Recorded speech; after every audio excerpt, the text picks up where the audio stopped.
Salutare fraturi și bine v-am regăsit la un nou episod, adică la un nou tutorial pe acest canal. Astăzi vă voi explica cum să vă faceți un server care vă poate lăsa să vă jucați Skywars, Bedwars și diferite lucruri foarte șmechere. Dar acest server este acela care jucate Skywars. Ok.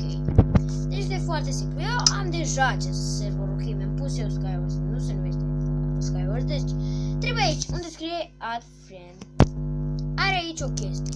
Dați acolo, scrie server name, puteți să scrieți orice vreți. Puteți să scrieți acolo Skywars.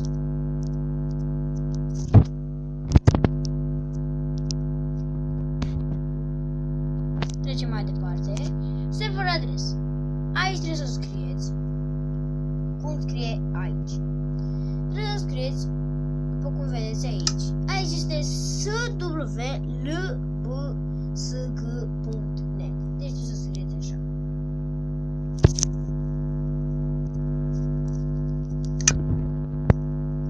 Aici vă scriu doar așa. Adresa care ați văzut acolo trebuie să o scrieți aici unde scrie server address. Scrieți aici. Uitați aici ce scrie unde scrie server address. Este swlbsg.net. Ok.